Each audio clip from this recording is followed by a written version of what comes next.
What's up, fight fans? This is Kurt DeVille with Counterpunch Boxing News, and I got some new news for you. This is the recap on the Mikey Garcia versus Robert Easter fight. It was a great fight. I liked it. I mean, I thought it was going to be, and it was. It was somewhat of a chess match at the beginning, but I think Mikey was going to establish the range, and he was going to stay poised and keep his composure in there, and find the openings. You know what I mean? And he actually did. And I noticed Robert Easter. I always question his chin, but you got to give him credit. He was down in the third round, and I know that it looked like it surprised him when he got caught with that left hook. But he did come out sharpshooting, and in the first two or three rounds, I was looking, I was like, okay, what is Mikey doing? Because normally I know he kind of studies his opponent first, but he was doing that a little bit too much, almost like he was tentative. You know what I mean? He was reluctant to get in there, but after all, you are dealing with someone with a 6'7" reach, and he's 5'11", so he wasn't a dummy. He knew what he was doing, so he took his time and he picked proper shots and he got in there. I think the momentum for Easter changed, not really in the knockdown. I think because he was still game after that. I feel that he should have threw the right more. That would have been more of a competitive fight. But Mikey again, great fundamentals, man. I always said it about Mikey Garcia. He doesn't make a lot of mistakes in there. So the habits that a lot of fighters make, he doesn't. He got caught with a few jabs, of course, but I mean, coming from a guy with that reach and that height, that's what you're gonna get.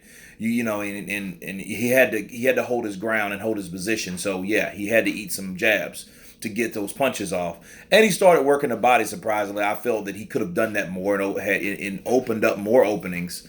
But after the eighth round, I think Easter started to fatigue. And I'll say it again and again: fatigue makes cowards of men. So.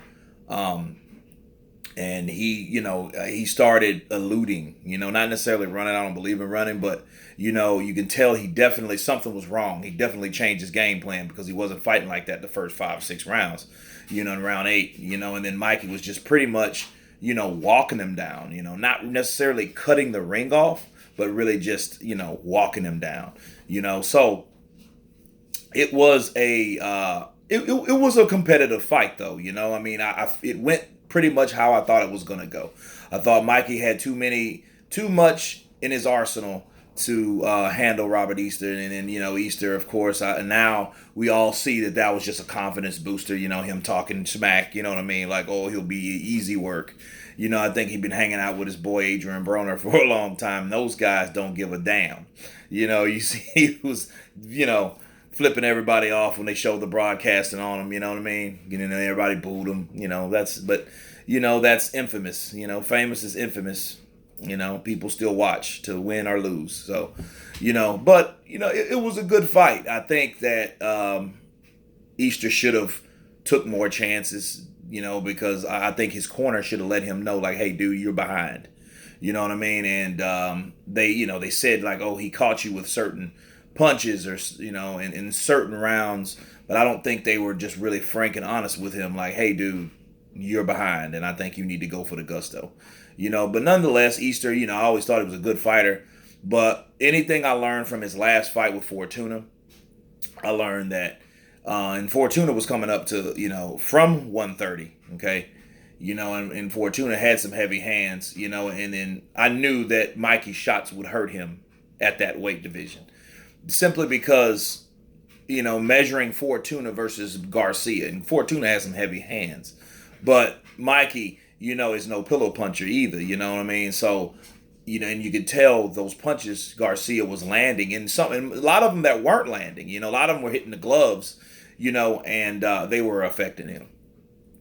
And Easter, I liked that Easter. He did try to establish his jab.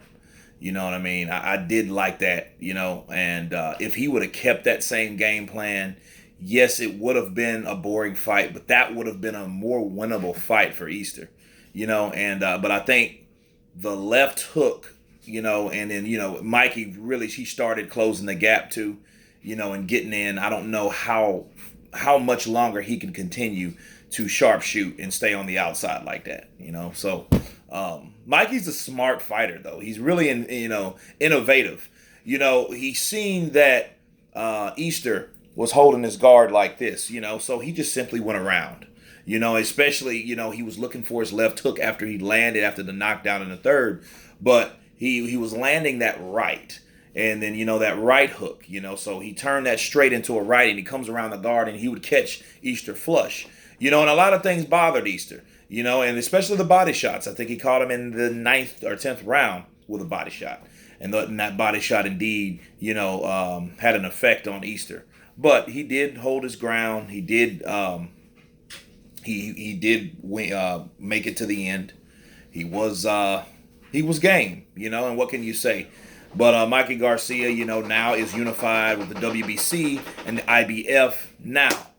That was all fine and dandy. It was no bad blood. Easter was a good sport about it. He gave the props and accolades, and good graces to Mikey Garcia. That was cool. I thought that was, that's worth mentioning because, Easter, in the past, especially after the Fortuna fight, he was kind of, like, oh, I thought I won easy, in which a lot of people denied that. You know what I mean? But let's talk about Mikey Garcia. He's the WBC, the IBF. Where does he go from now? Okay, they, in the press conference, they were asking him, Steve Fargood was asking him, who do you want next? Errol Spence was there. Amir Khan was there.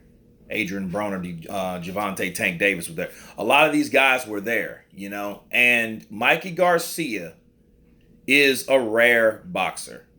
Okay, let's just start there. He's a rare guy. He honestly wants to challenge himself. You know what I'm saying? And it is funny though. He calls out Errol Spence because he thinks Errol Spence is probably the most avoided guy and the best guy at welterweight. This guy's at 135, mind you. 135, he's going up 12 pounds to fight Errol Spence. And Errol Spence was like, oh, you should have seen him rocking in his seat like, oh, it's on. You know what I mean? Because, Errol Spence is his own boss. So I don't see how that fight couldn't be made. You know what I'm saying? So I think and I feel that, that fight, I personally don't want that. I'll watch it, but, Mikey, it just shows he's a badger. That's his new name now. Kurt DeVille with Counterpunch Boxing News. That is Mikey Garcia's official name on this channel. A badger. Because that's like taking on a freaking lion. You know what I mean? Because, a badger's courageous, fearless, and he's fearless. He wants to take on Errol Spence.